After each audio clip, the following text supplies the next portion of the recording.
Winning Blueprint presents in the lab room. What's new in? Welcome. You are in the lab room. I'm your host, Lou. Thank you for joining me. And today we find out what's new in San Francisco. And this is via the YouTube subscriber, I Am a Ghost. And he was exactly that. He crept into the video, into the comment section very quickly. He was the first to do so. He left a comment stating that the 49ers had next. And so here we are. So as you know, in this segment, what's new in, I'm leaving it up to you, the viewer, to tell me what team will be next in the pecking order. And so I'm dubbing this Ups. You pick series. Here in the lab room, what's new in, I'm using the Ups format, allowing you to pick who will be next. And so simply all you have to do is leave a comment in the section of this very video stating who should be next. And you have to be first. That's the key. You got to be the first to come in, leave the comment at the bottom of the video stating your team's name or the team that you want to see, and simply the word next. You can put, like I Am a Ghost did, 49ers got next.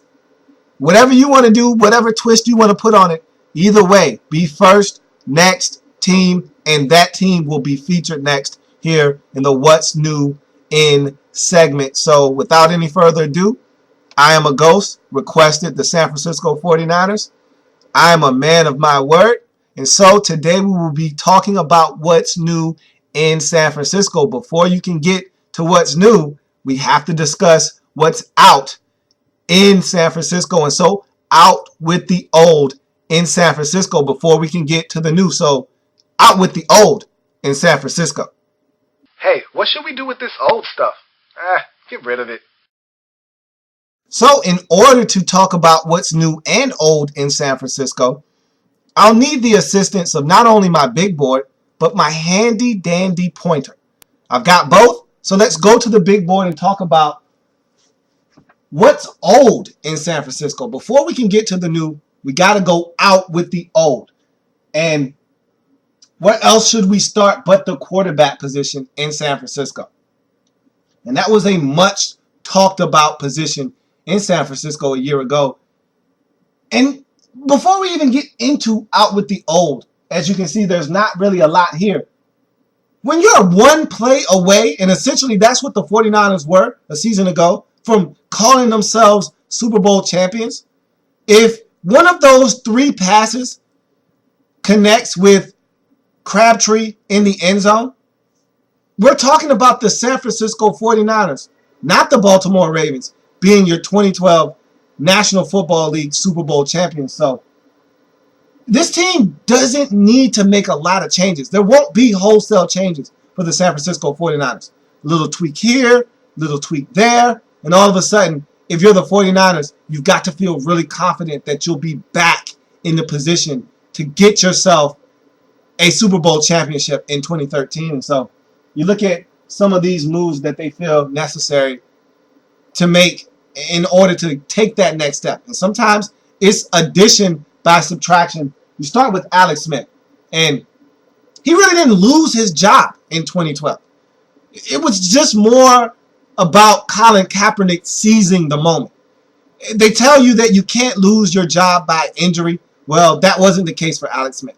He gets a concussion, suffers one against the St. Louis Rams in about week 7, 8, or 9, somewhere in that general vicinity. Doesn't come back from that concussion as the starter because Colin Kaepernick lights it up. And the guy was about 19 of 21 before he got injured. 19 of his last 21 passes were completions. I mean, this guy was playing lights out football. So it's not like he wasn't still performing at a very high level. It's just that Colin Kaepernick took this offense to new heights, levels that they probably would never have reached if Alex Smith was still at the quarterback position. So And of course, any competitive player wouldn't take that demotion lightly, especially when you feel like you've done nothing wrong to deserve to no longer be the starting signal caller for your football team. Alex Smith did the best he could to kind of not be a distraction, but he made it known, hey, I want out. And the San Francisco 49ers obliged. They trade him to the Kansas City Chiefs. Both teams really get what they want out of this deal. Chiefs got the quarterback that they need to take that next step and maybe get them to that next level. 49ers got a second rounder out of the deal, so both teams really got something out of the deal that they really felt good about. And so Alex Smith is no longer in San Francisco. You look at Brandon Jacobs. You tried it. It didn't work. So you move on. It's really simple. Here's a guy that was a part of a team that put you out of the playoffs in 2011. They go on and they win the Super Bowl. He's a guy that's a two-time Super Bowl winning champion with the New York Giants. You're thinking, hey, this guy has pedigree. Maybe he's a missing ingredient, something that we can use to help us get over the top. You bring him in, he gets injured, and then you just realize, hey, we probably don't need this guy. He really doesn't bring anything to the table. 5 carries, 7 yards is all you got out of Brandon Jacobs. I'd say that warrants him to get a pink slip and out of town. And that's exactly what happened to Brandon Jacobs. He's gone. You look at Randy Moss. Solid acquisition in 2012. He was along for the ride. He was looking to get a Super Bowl ring. And he actually helped you because you had a receiver that you drafted last year out of Illinois in A.J. Jenkins, who redshirted. He didn't really play in 2012. And so Randy Moss was a good veteran presence, someone that could be a calming influence. And it's funny to actually be saying that about Randy Moss, but he was, in fact, a calming influence on that sidelines. You don't believe me? Go watch some of the NFL films of the 49ers on the sidelines versus the Patriots. A game that Vernon Davis wanted to explode because he wasn't getting the football. And guess who was playing peacemaker? You guessed it, Randy Moss. So he was a good influence on that football team in 2012, but he's no longer needed. You have a lot of young, hungry receivers on your roster. And face it, A.J. Jenkins can't redshirt again. He has to play. It's time for him to step up. Either he steps up or you ship him out. There is no more redshirting for A.J. Jenkins. Randy Moss no longer on your roster. You look at Ted Ginn Jr. In 2010, this guy was dynamic. In 2011, this guy was dynamic on the special teams unit for you. In 2012, not so much. And as the years went on, his role diminished more and more, not only offensively, but also on special teams. LaMichael James started to emerge as a guy that could get it done on kickoffs, and Ted Ginn wasn't really getting it done on punts either. And so all of a sudden you realize we probably don't need this guy anymore, which is fine. But I think Ted Ginn Jr. took the high road. His dad wanted him to start barking at the Super Bowl and talking about how he needed a bigger role on his football team. Ted Ginn would have nothing of it. Good for him. So he's gone now, but probably what's even bigger for you is the fact that his dad is now gone. You don't need those distractions in San Francisco when you're a good football team looking to win. Last thing you need is someone's dad chirping off and running off at the mouth, telling you what you should or shouldn't be doing with their son. So Ted Ginn Jr. is now in Carolina. You look at Brett Swain. He's sleeping with the enemy. He jumps ship and he goes to Seattle.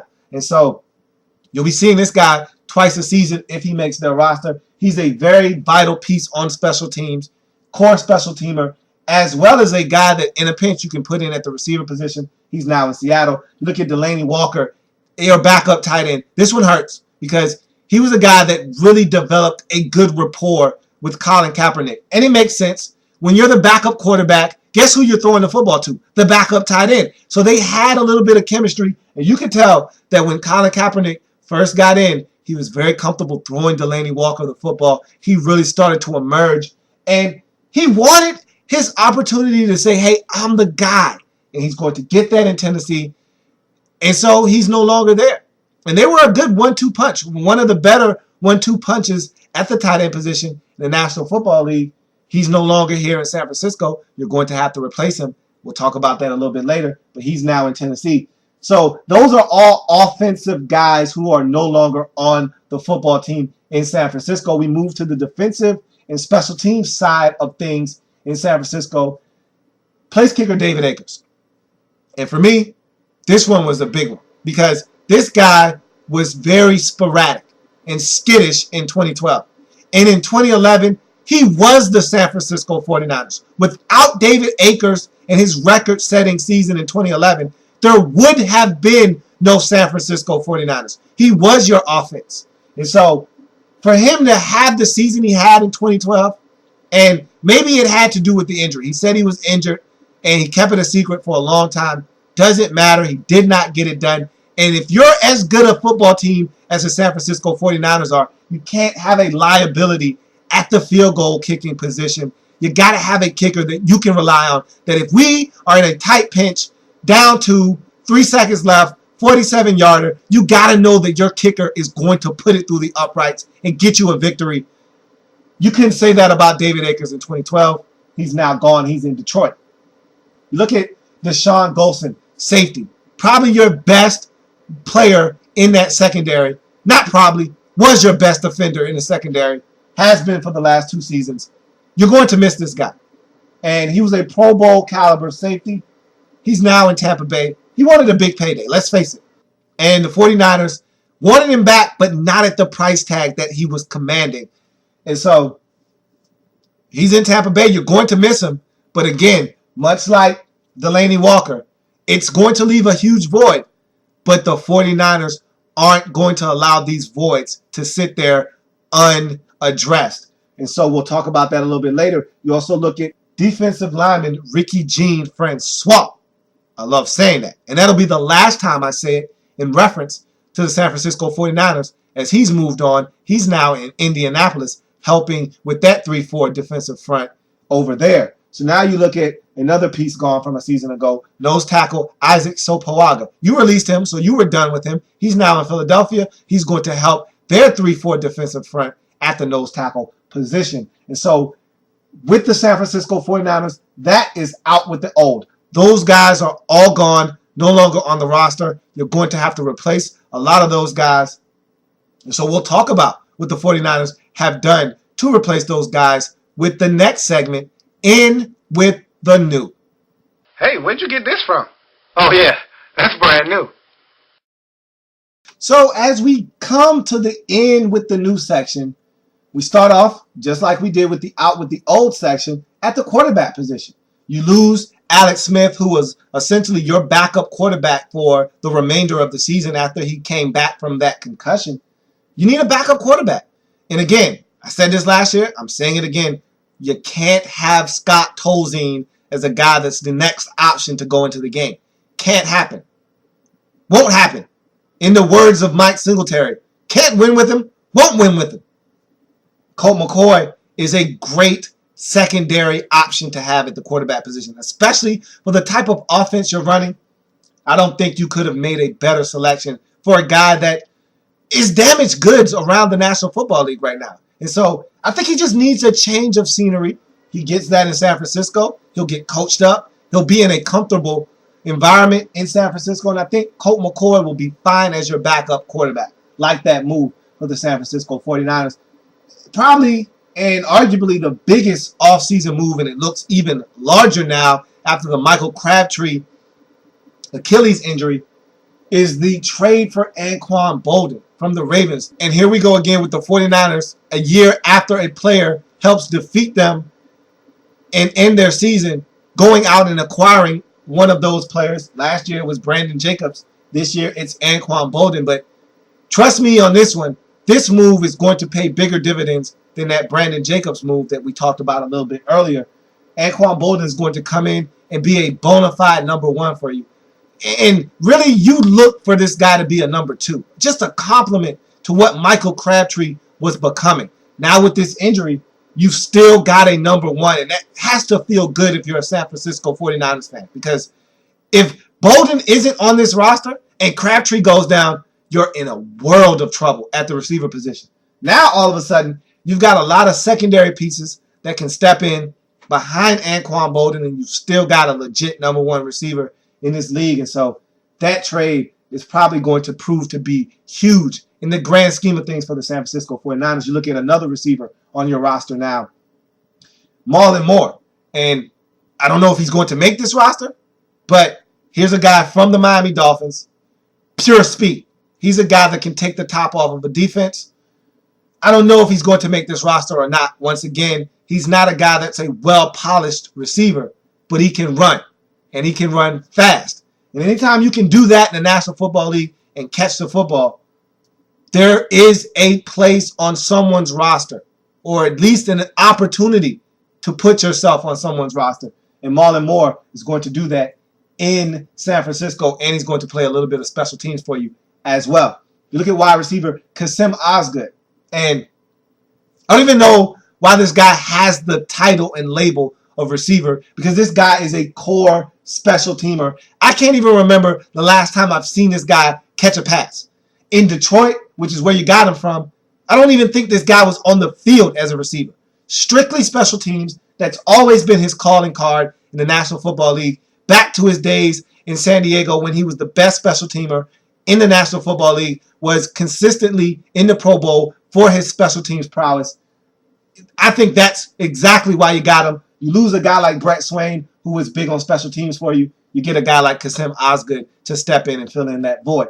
You look at tight end Cameron Mora, and much like Brett Swain jumping ship and going to Seattle, Cameron Moore is doing the exact same thing, except he's joining your team. Instead of a guy leaving and going to the dark side, he's entering the 49ers franchise coming from Seattle.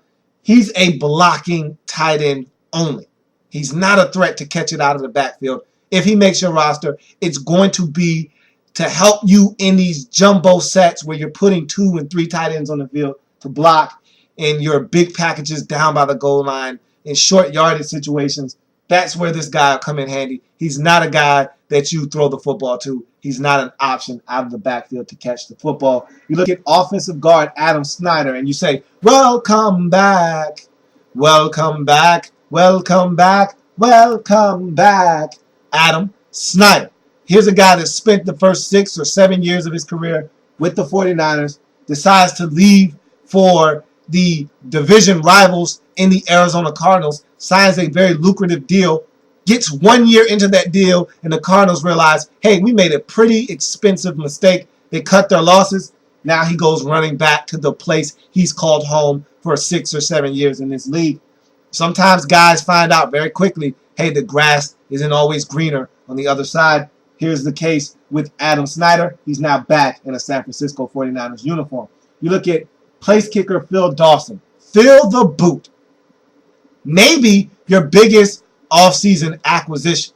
After Anquan Bolden, if that's 1A, Phil Dawson for me is 1B. You needed a guy to elevate you in that department. You couldn't go in with the liability of David Akers at the field goal kicking position. He was a guy that you were very iffy on, and every time you sent him out there, you just didn't know. It was adventures in Akers land last year. You couldn't have any more of that. Phil Dawson is a guy as consistent as it gets in the National Football League, and he's been doing it for a long time. Still very consistent, can kick it from 45, from 50, from 55. This guy has a strong leg. He's still doing it, and I think he's the type of guy that could put you over the top and get you to where you want to go, and that's achieving your goal of winning a Super Bowl title, and Phil Dawson is that type of kicker. You look at safety position.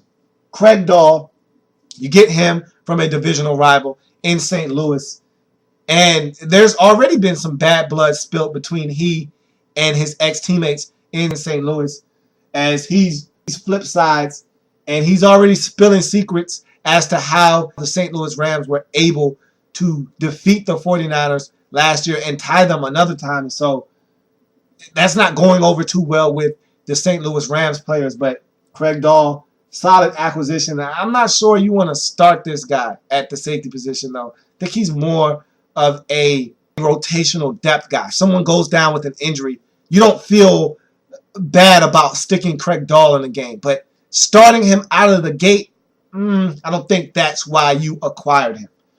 You look at cornerback, Nnamdi Asomugha, and you want to talk about grass not being greener on the other side? He found that out the hard way in Philadelphia. He leaves Oakland, where he was consistently touted as one of the best corners in the league. He goes to Philadelphia, and he looks anything but. At times, he looked like one of the worst corners in the league. He looked out of place. He looked out of sorts. He looked like a guy that just was never comfortable in Philadelphia. Now he's back out in the Bay Area. Now he's back getting a fresh start.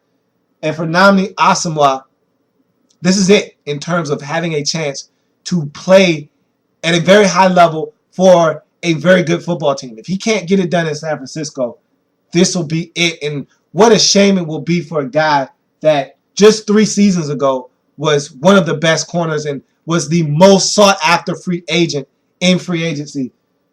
He's got to play good football in San Francisco. He's going to get that shot. Let's see what he's going to be able to do in San Francisco. We know the struggles the 49ers had in the playoffs at stopping the pass, but I think the 49ers secondary is not that bad off. You add a guy like Nnamdi Asomugha to the mix, they could be that much better. You look at your defensive line now. You lose a couple of guys in Ricky Jean-Francois.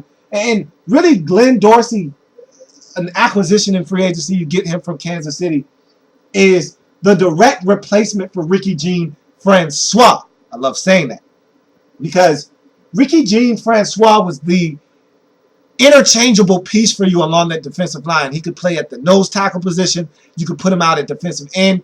He was a guy that was very versatile for you. That's what Glenn Dorsey is going to be, in effect, for you. He's going to come over. He's going to play out at that defensive end position, at the 5 technique. He's going to slide in at times, play over the center, inside at the nose tackle position in smaller packages. And so he's a guy that's very versatile, and I think that's exactly what you're looking for him to do, is to come in and replace a guy like Ricky Jean-Francois. So last but not least, a acquisition that was strictly made because of special teams prowess. Linebacker Dan Scooter, got him from Cincinnati. Here's a guy that comes in, plays some linebacker for you. You're looking for this guy to be a standout on special teams. That's what he was in Cincinnati. I expect him to do much of the same in San Francisco. So that kind of rounds out all of the trades and free agent acquisitions you made in the offseason that were of note. Now let's talk about more in with the new with draft picks and undrafted free agents. So we start with the draft picks. These are the guys that have the most realistic shot of making the roster, more so than these undrafted free agents. 90% of these draft picks are probably going to make this roster. There's going to be 1 or 2, maybe 3 that don't. But for the most part, your draft picks are going to make your roster. And so we start with your first round selection, Eric Reid. And before I start, I'm going to go ahead and give you this disclaimer. I'm not going into depth with these draft picks. If you're looking for that, I'm going to redirect you to my draft wrap-up series and where I broke down each and every one of these draft picks. If you're looking for in-depth analysis on these guys, that's where you need to be. The NFL draft wrap-up series that I've done on the San Francisco 49ers. So you look at Eric Reid, he's a guy that's going to be your replacement for Deshaun Golson. You lose Golson, you need a replacement. You go out and get who you perceive to be a guy that can step in and fill that void in Eric Reid out of LSU. You look at defensive end Cornelius Carradine.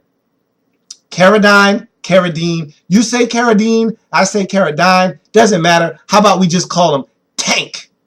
And this is a guy that, if not for the ACL tear at Florida State, you don't get him in the second round.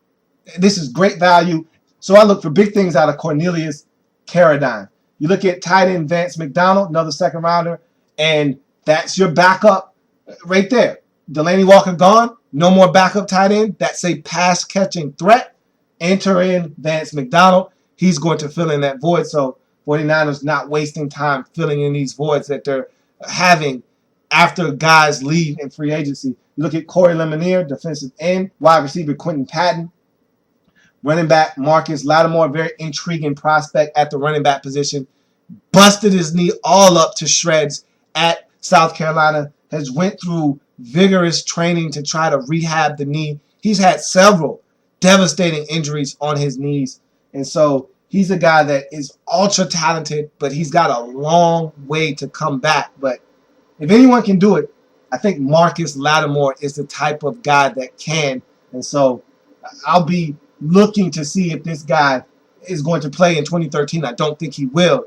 If I'm the 49ers, there's no need for him to play in 2013. You allow this guy to heal up fully and come back ready to rock and roll in 2014. You look at defensive end Quentin Dial out of Auburn, 5th round selection. Linebacker Nick Moody, quarterback B.J. Daniels, another guy that's a scrambling threat at the quarterback position. Not as big. He's around 6 feet tall, 6'1", 6'2", somewhere in there. But he's a guy, big arm, can run around. So he fits the mold of what the 49ers are trying to do at the quarterback position. Carter Bukowski, and rounding out the draft with cornerback Marcus Cooper. So now we go to undrafted free agents. And there's 12 of them here. One sticks out like a sore thumb. We'll talk about him when we get there. You start with center Sherman Carter out of Tennessee State, fullback Alex Debnick out of Stanford, running back Marquise Gray out of Minnesota, running back DJ Harper out of Boise State, wide receiver Chuck Jacobs out of Utah State, offensive tackle Luke Marquardt out of Azusa Pacific, long snapper Kevin McDermott out of UCLA, cornerback Daryl Morris out of Texas State, defensive lineman Lawrence Okoye out of the UK, out of England. That's the one that sticks out like a sore thumb because he was the guy that lit it up at a regional combine. We're talking about a guy that's 6'6". He's a discus thrower, a world-class Olympic athlete. He's 6'6", about 305, runs a 4.7, 840, broad jumped 10.5, vertical leap out of the gym. Just a freak of an athlete. And so never really played football. And so he's raw, extremely raw.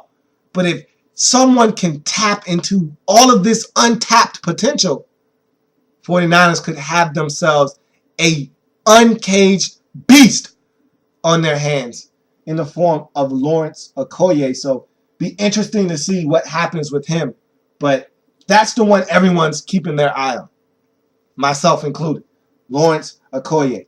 You look at offensive guard Patrick Omine out of Michigan, nose tackle Mike Purcell out of Wyoming, and rounding out the group, cornerback Lowell Rose out of Tulsa. These guys are all long shots to make the roster, but you never know. If you get the call and you sign up, you got a shot, and that's all you can ask for in the National Football League is a chance, and these guys all have it. So that's going to round out the end with the new portion for the San Francisco 49ers. A lot of new bodies in for the 49ers. We'll see what kind of impact, if any, these guys have on the San Francisco 49ers roster in 2013. So now we'll look at the San Francisco 49ers and determine if there are any philosophical changes. Hey, you got so many new parts. Anything change around here? So looking at the 49ers, there really aren't any philosophical changes from 2012 to 2013. Your offensive coordinator, Greg Roman, just received a 2-year extension, very lucrative deal. He's one of the hottest coaches on the market and will be going into next season, especially if Colin Kaepernick continues to ascend as one of the rising young stars at the quarterback position. Greg Roman will be one that really benefits from that. And he deserves a lot of credit. We've seen what he was able to do with Alex Smith, taking a guy that was looking like a potential bust at the quarterback position. He gets this guy to really understand what his game is and niche is in the National Football League, called some really good plays, really kept Alex Smith within himself, and turned him into a really good game manager. And there's nothing wrong with that. A lot of people love to attach some sort of stigma with the term game manager. Of course, no one wants to be called a game manager, but if that's what you are and you're good at it, own it. And that's what Alex Smith is, a game manager. And Greg Roman turned him into an awfully good one. And so you look at what he did with him and what he's doing with Colin Kaepernick. Greg Roman is going to pique the interest of a few NFL franchises come next season. I'm surprised he already doesn't have a job. The same with defensive coordinator Vic Fangio. I expected this guy to already have a job. What he's done with this defense, short of remarkable, this guy has gotten it done in the last 2 seasons as defensive coordinator in San Francisco. I think what's hurt him and Greg Roman these last 2 seasons are these deep runs into the postseason. And if you're a 49ers fan, you wipe your head and say, phew, you got away with one for the last 2 years because of the fact that your team has been so successful, so deep into the playoffs with these runs that teams can't afford to wait around to see if these guys are in fact the guy that they want to give their head coaching position to. You got to jump on these positions and these coaches while they're there, strike while the iron is hot. And these guys are always coaching when teams are out scouting, coaching prospects and going through their interviews. And so they've probably lost out because of it. But everyone else's loss has been the San Francisco 49ers game. And so there will be no philosophical changes. You've got your offensive coordinator back. You've got your defensive coordinator back. Jim Harbaugh still there. Everything is the same in terms of the structure in San Francisco. And if you're the 49ers, you feel great about the prospects of you getting back to the promised land in 2013. You feel like you've paid your dues. You've taken your lumps. You've got to the NFC Championship game. Heartbreak. You got to the Super Bowl. Heartbreak. Now it's your time to take that next step and call yourself a Super Bowl champion. You've made some changes. Out with the old, in with the new. And that's what's new in San Francisco. What's new in